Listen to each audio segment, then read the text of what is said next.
Buckets. Bobby, how you been? Ready to talk a little more Boiler Ball today? Hey Chase, yeah, I'm doing well. Excited to talk about the Big Ten champs outright once again, the Purdue Boilermakers, and preview some senior night action coming up here on Sunday. Right. And just how fast this season has gone. I think we've sat down 4 or 5 times to look at their record now and see 27-3 with a chance to win the league by potentially 4 games, hopefully at least 3 games if they get the win on Sunday. We're going to go into these last couple games here. Purdue, like I mentioned, 27-3. That game Tuesday night at Illinois was insane. We got to see a lot of resolve in the Boilers getting down by as many as 10 points and having a huge second half, really shot the basketball well. Talk about that game where they were able to clinch the Big Ten championship over in Champaign. Yeah, what a fun game, right? It was a great atmosphere there in Champaign, and a lot on the line.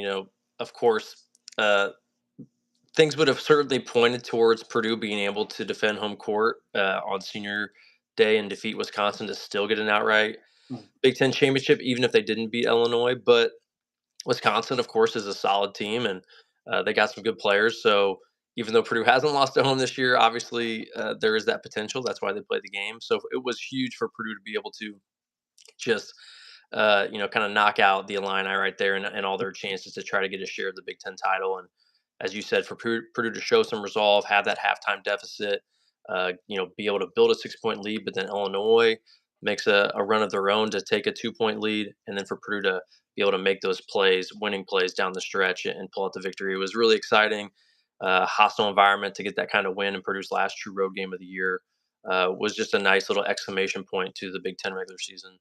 Right. And you talk about kind of, big moments in that game. Obviously, Braden Smith shot to ice that game the other night. I heard the radio call, the night call, like Steph Curry. We've talked so much on the show and throughout the course of the season about his development, but he's just turned into a stone cold killer. He wanted that moment, that big shot, and to ice the Big Ten championship that way was really special. Heading into the game against Wisconsin, we hear if you go back to January, is Wisconsin going to win the Big Ten? Is Illinois going to sneak and win the Big Ten? Now the Boilers are at least probably going to do it by 3 games. Did you expect that a month and a half ago for them to get that distance back to 3 or 4 games, or has this last stretch just been really impressive? Well, I would have said coming into the Big Ten season, I did think Purdue would probably win it by a similar maybe margin that they won it last year. I just thought Purdue was head and shoulders better than everybody. But I will say when we got to about that midseason point and Wisconsin was where they were, I did think, okay, granted we play them twice and I think we'll beat them twice. I do think there's a chance Wisconsin could be right there towards the end. I wouldn't have, because I think Illinois at that point was probably still without Terrence Shannon about that midseason point, and so I was thinking they would probably not threaten us. But as it turns out, he came back, and they've been the ones who were closest to us. So it's kind of interesting how it's the ebbs and flows as of the Big Ten seasons how it's played out. But in the end, I think Purdue, like you said, are going to end up with probably a 3 or potentially even 4-game margin if Purdue's able to win and Illinois loses at Iowa. I'm not surprised in the end to see this Purdue team, as good as they are, end up with a sizable Big Ten championship once again. Right. And look at their schedule here. I know that game on February 4th, at Wisconsin, they went down a half game. So they were staring down the barrel at a game and a half and were able to take the Big Ten lead, and they haven't relinquished it since. Talk about defending. They're going they go back to back, defend the Big Ten title. I want to talk a little bit in that Illinois game. Camden Heidi's defense on Marcus Domas. Domas is someone who's going to make a lot of money playing basketball. He's really good. He plays with great pace. This is Cam's first year in Big Ten basketball, and I thought he was awesome. I know we talked earlier in the season about I think he can be an all-league level defender. He really showed it guarding Marcus Domas, someone who likes to get to his spots. I think threw him off his game a little bit, and just he keeps teams honest with what he can add on the offensive end, being able to shoot the 3 and play above the rim. What kind of impact do you think Camden made the other day? Sure, he made a huge impact, and I like your call about his potential as an all-league defender. Half the battle on the defensive end, I think, is having that kind of the drive or the want to really get after it on that end of the floor. The other half, of course, is having the physical abilities to do Right. so. And we know Cam, has the physical abilities. I worried early in his career, and when I watched him play, maybe during some of his in practice and stuff, and scrimmages during his redshirt season, what his lateral foot speed would be like. Would it be good enough to guard, opposing wings and guards that are quick with the basketball? And I feel like over the last year or so, That's been an area of his game that has improved. I think his lateral foot speed has gotten much better. He's been able to guard, positions kind of 1 through 4 this season at a pretty high level. Um, made big strides there, and with his athleticism and his height, just gives you that versatility, to be able to guard multiple positions. And I thought he did a really nice job, to your point, on Marcus Domask. Besides that one nice individual play Domask made where he got the and one on Cam towards the 7 minute mark of the second half. Besides that, Cam was really impactful and really slowed down Domask, and that was huge. A lot of those runs Purdue was able to make coincided with Cam on the floor. And then, like what you also said, his ability to make shots from three, playoff closeouts, make good decisions, not do things on that end of the floor that he's not capable of or comfortable with doing, playing within himself. That's something the staff loves about him. He's really a nice two-way player for this team at this point, and I would be pretty stunned that if Purdue's able to make a deep run in the tournament, I'd be pretty stunned if he didn't have a game or two where he made some vital contributions. Right, absolutely. I was looking over the schedule before we hopped on. We got 6 different guys lead the team in scoring this year. Even the game I missed when they beat Rutgers, I think Cam had like 17 or 18 points. So they got 6, 7 guys who can really score the basketball. His impact right now reminds me a little bit of, I'm not sure if this is a great comparison, but the year we had Carson and Klein, how Aaron Wheeler kind of came out at that time, having a wing who can play at both ends, hit shots. So I'm really hoping he makes an impact like similar to what Aaron Wheeler did that year when they beat Tennessee and went on that run. So they knock off Illinois on Tuesday night. Familiar foe coming in on Sunday.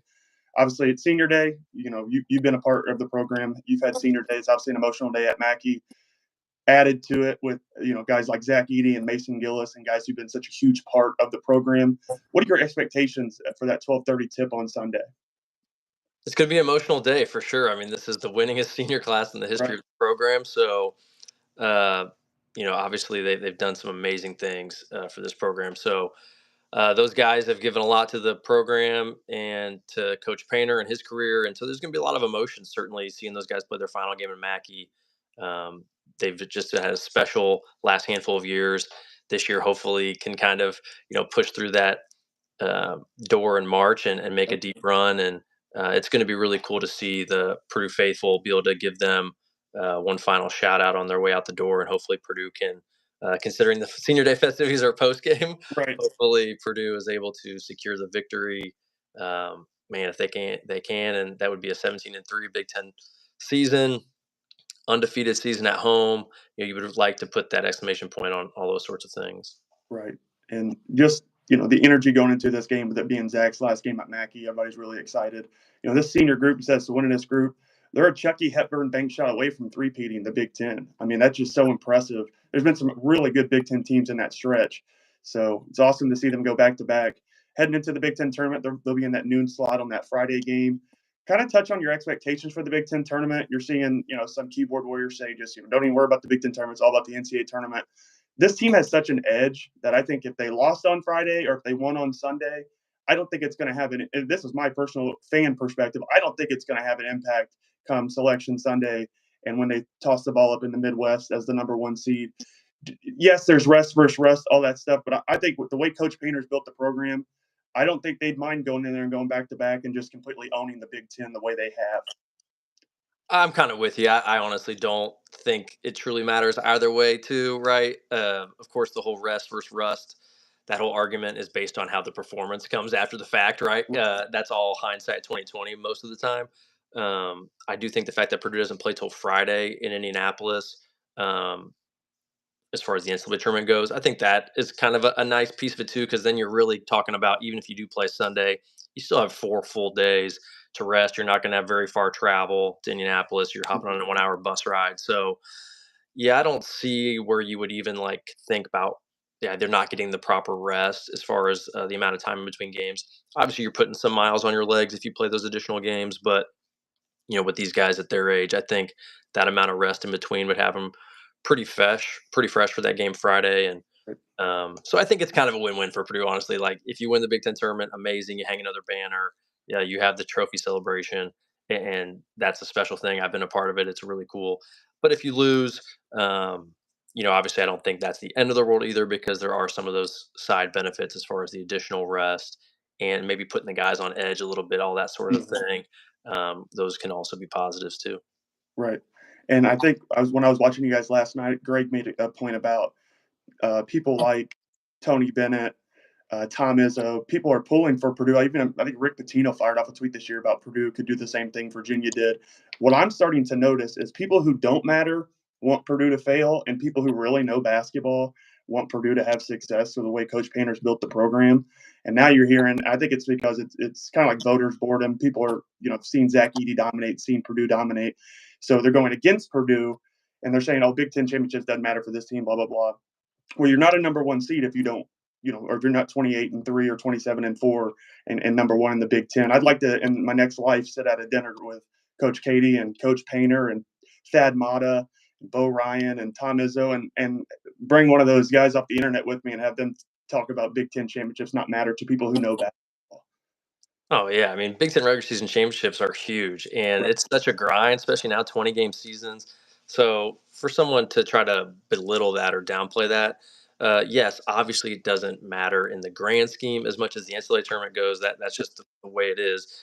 That's the true postseason. But to try to downplay those accomplishments are just kind of silly, and Right. probably people that actually haven't had to go through it and try to achieve those sorts of things because winning 17 Big Ten games like Purdue has a chance to do out of 20 is probably a much more difficult proposition than winning Right. 2 games in a March Madness tournament, right? Sure. Because if you're talking about trying to judge a Sweet 16 versus winning a Big Ten championship, like I think a Big Ten championship is clearly a more impressive accomplishment. But um, yeah, and you're judged on what you do in March. And I think Coach Painter and obviously all those guys on the staff would love to be able to check that box with a deep run to the Final Four and beyond. And but yeah, no, everyone who's coached in the league, and I love seeing that coaches from around the country and showing the respect for Coach Painter. They clearly know how good of a coach he is and how good of a guy he is, and I think they're all pulling for him behind the scenes to be able to have his kind of Tony Bennett response this year. Sure. No, and I thought Greg and all you guys made such a good point about that last night with the coaches around the country and everybody pulling for Coach Painter. Speaking on Coach Painter coming up to this time of the year, I think he always likes to say, if I get the quote right, keeping the competitive fear. So respecting your opponent, being prepared for your opponent. Purdue's obviously had some lower seeded teams defeat them in years past. We've discussed it throughout the course of this year why Lance Jones and Camden Heide and Miles Colvin and the ascension of Braden and Fletcher are making shots at this time of year makes the team different. How do you think they keep that competitive fear? Because every eye in the world is going to be on Purdue in the 116 game, whether they like it or not. I think they're personally going to respond and play loose. I'm also not on the team. So how do you think he can get the message across that it kind of is Purdue against the world, but you still have to keep that competitive fear moving into that first round game and hopefully second round game at Indy? For sure. No, I mean, I think you're going to hopefully see a Purdue team with just maybe a little bit more edge and fire coming out the gates, in that first round game, as Right. it's going to be, it's going to be another 116 matchup. Because, I don't think, it's the NCAA tournament. Like, you're not, like, not fired up to play. I don't care who you're playing. But obviously, if the team across from you is a team that is a high profile opponent, you're just going to be more like subconsciously hooked up or on edge, I would think. Sure. I've never actually had to go in those different scenarios as a player, but I could certainly imagine that's how it goes. I mean, that's just it's just kind of the way human nature is, right? Mhm. That you're going to be more hooked up to play Duke than you are going to be to play Fairleigh Dickinson, and so Mhm. I do think though that some of the past failures with this group, now that experiences they are, I think there's going to be an edge and hopefully a ferocity, I guess, to that team when they, jump the ball on that first round matchup that maybe wasn't there last year. And that doesn't guarantee you're going to have more success per se, but I think it certainly gives you a better chance that you're going to be able to enforce your will on an opponent that you're more talented um, than maybe they did last year. And obviously the team's different too and is more talented in my opinion. So that Right. also, but I'm looking forward to this team hopefully having an edge and a determination that maybe hasn't been there in some of those matchups against those lesser seeded teams. Sure. And I keep going back to Braden Smith because he was good last year, but he's just so much better. I mean, he's elite now. I think he's a top two, top three point guard in the entire country. So getting on that big stage, I know you mentioned his favorite player being Steph Curry. Like, I think you played in the tournament that Steph Curry was like born back in 2008. Like, I'm not saying he's going to have a Steph Curry type run, but Steph Curry will know who Braden Smith is in a couple of weeks. That's my prediction, that he's going to have some big time March moments. And I think he got it kicked off the other night in Illinois. I think championship teams have like a stamp moment, and I think Braden's shot against Illinois is something that could really catapult this team heading into when it's do or die.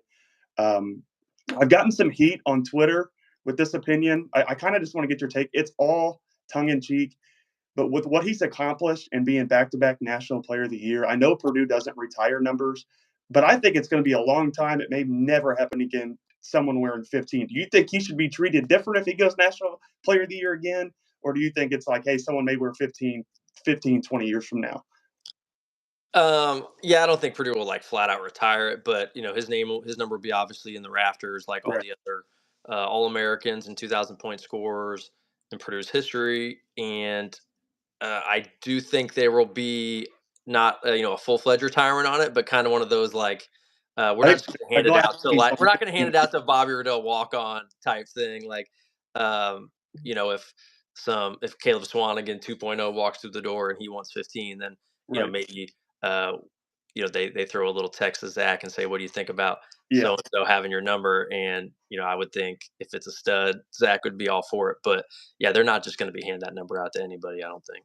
Right. Yeah. I think they'll have a glass case around that number. Good point. If someone comes around, I think Zach's approval, I think, is going to have a lot to do with that number being worn again. Right. Uh, so Wisconsin, Big Ten tournament, NCAA tournament, it's here.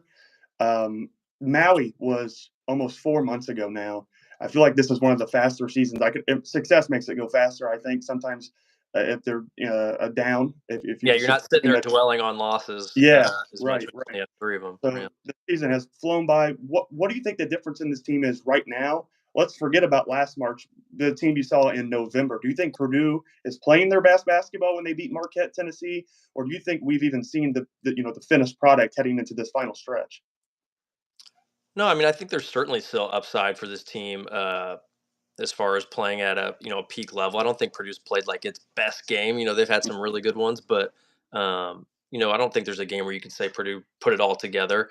Hopefully that game happens like in the Elite Eight or something. Right.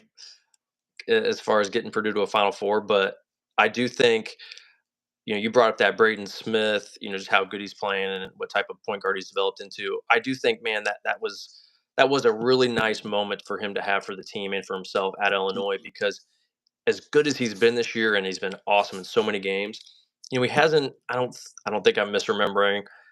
He hasn't had like a shot like that late game to kind of either like put you up or put a dagger in the opponent the way he did. And I just think that's so big because I don't know if he hadn't had that moment, maybe he wouldn't have had the confidence to take that shot in the tournament. He probably would have. He's playing at such a high level with so much confidence this year. But Mhm.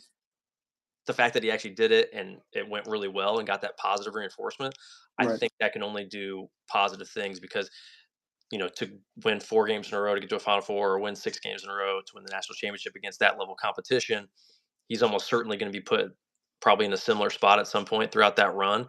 And, he's going to have those positive thoughts and feelings that he can duplicate it again. And yeah, we'll have to see if that, that situation ends up unfolding once again. Right. Yeah, the kid's playing with a lot of confidence. He's so much fun to watch. The whole program is obviously. Um, you talked on it last night about just role definition, how much sacrifice kids have had to make. It's so easy, I think, for teams to say, "Oh, I'll sacrifice anything to win." That's always kind of just cliche.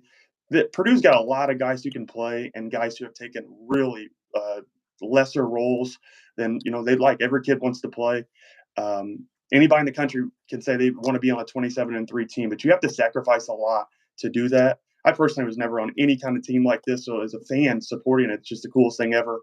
But I don't have to sit in some of these kids' shoes who are playing 1 minute, 2 minute, coach's decision not playing. Kind of touch on just that role definition and how honest Coach Painter is up front to be able to build something like this. Because I'm not going to talk on recruiting on other teams in the state. We'll keep that off the show today. But they've got 6 kids committed next year. It's like I keep calling it the golden era of Purdue, but they've got great families, kids, and they're just going to keep it getting better and better. Like Purdue may be in a better spot even 3 or 5 years from now. So how's Coach Painter and staff pulling this off? Yeah, it's a testament just to how unbelievable their recruiting has been to be able to not only find guys who are extremely talented and are darn good players, but to find guys who are good dudes, are winners, care about winning, selfless, all those sorts of things. He's done a remarkable job, Hmm. finding those right pieces and guys who he can be honest with in recruiting and can say, hey, if you earn it, like you're going to get it. But if not, I hope you're a good enough dude and a good enough person to sacrifice for the team and play a Right. role. And I think that's that whole culture that he's been able to build at Purdue over his time to where, guys, he wants them to be extremely disappointed if they're not playing, and he wants them to work hard and get in the gym and practice, prove him wrong, and maybe get those minutes back because Mm. nothing's ever set in stone. But he also wants them to be able to have, be a good enough person and a good enough teammate to, understand if all of a sudden if that's the role they're in, to just play that role to the best of their ability, and not, drag the team down or be pouting or things of that nature Right. because winning supersedes everything. Right. And I feel, and you're as plugged in as anybody into the Purdue basketball program, but I want to talk about. I'm 28 and I've seen two coaches at Purdue, and Coach Katie obviously laid an amazing foundation, and Coach Painter is built off of that. Talk about how much he still includes Coach Katie in the program, just the way he treats him. Purdue is obviously a family.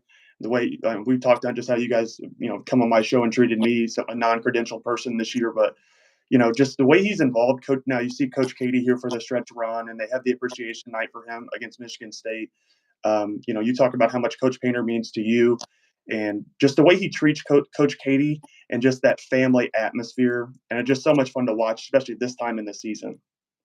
It's awesome. I love seeing their relationship. I mean, it's just really cool to think that Purdue's had just two coaches, over the last, what is it, 45 years or so, Yeah. give or take. And, um, Coach Painter played for Coach Katie. And so they had that bond. And then, obviously Coach Painter, when he was starting out as a young coach, he was, a Coach Katie disciple and was doing a lot of things that, Coach Katie had done. And I think, now he's over the course of his career, he's been able to kind of like become his own guy as far as like Mhm. still keep those core Coach Katie principles that are always so successful and that made Coach Katie an amazing coach, but also put his little spin and twist on things that he thinks are successful in college basketball today and kind of blend the two strategies.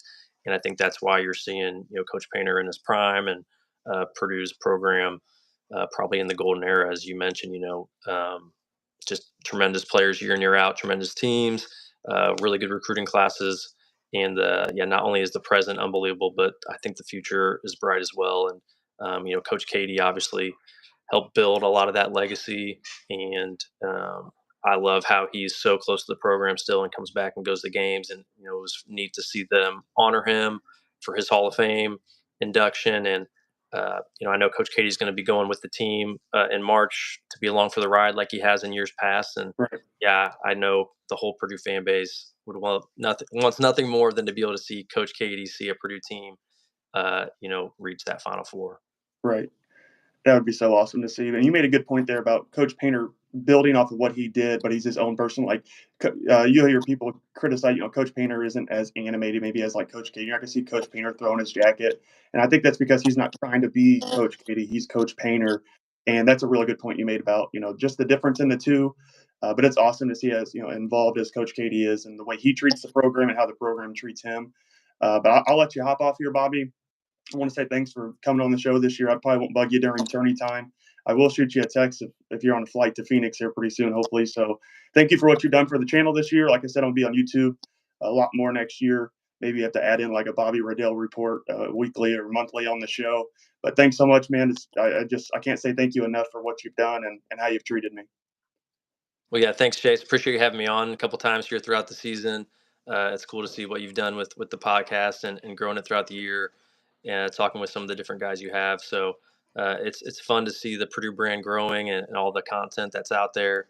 And I always enjoy talking boiler ball. So appreciate it. Yeah, thank you, man. You enjoy senior day and hopefully a deep tournament run. All right, man. Thank you. All right, see you. Bye. Bye.